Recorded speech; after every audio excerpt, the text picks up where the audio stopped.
Mapagpalang araw sa ating lahat.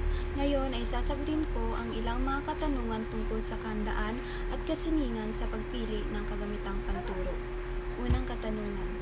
Sa napag-aralan at nabasang paksa, gaano kahalaga sa isang guro at ganun din sa mga mag-aaral ang pagkakaroon ng kahandaan at kasiningan sa pagpili ng kagamitang panturo? Ang pagkakaroon ng kahandaan at kasiningan sa pagpili ng kagamitang panturo ay lubos na mahalaga sa isang guro. Ito ay nagbibigay daan sa mas epektibong pagtuturo at pagkatuto na maaari magresulta sa mas mataas na antas ng edukasyon para sa mga mag-aaral. Ikalawang katanungan. Sa iyong sariling pananaw, ano ang kagamitang panturo bukod sa ibinigay na kahulugan ng dalawang dalawika tungkol dito? Ang kagamitang panturo ay mga kasangkapang materyales o terminolohiyang ginagamit ng guro upang mapabuti ang proseso ng pagtuturo at pagkatuto. Bukod sa dalawang dalawika, maaari itong mga libro, visual aids, educational software o iba pang resources na naglalayong higit pang maging epektibo ang paghahatid ng kaalaman sa mga mag-aaral. Ikatlong katanungan, bakit sa paghahanda ng kagamitang panturo ay kailangan isalang-alang ang kaangkupan sa panahon?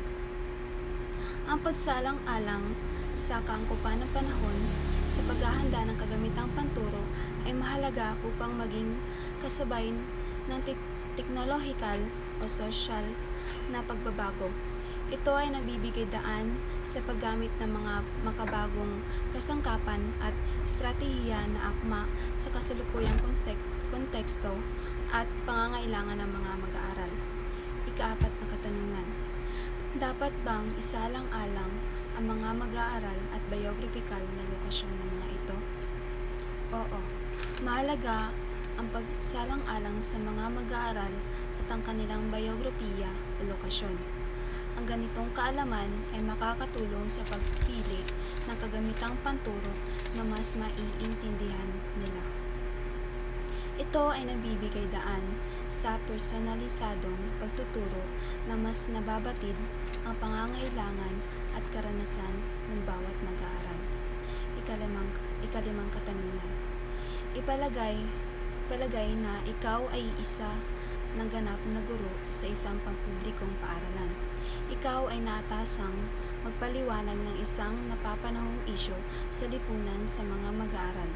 Alin sa 11 baitang na hagdanan ng karanasan ang ipaparanas mo sa mga ito? At bakit? Sa pagiging guro, mahalaga na mabigyan ng linaw sa mga mag-aaral hinggil sa mga napapanahong isyu sa lipunan.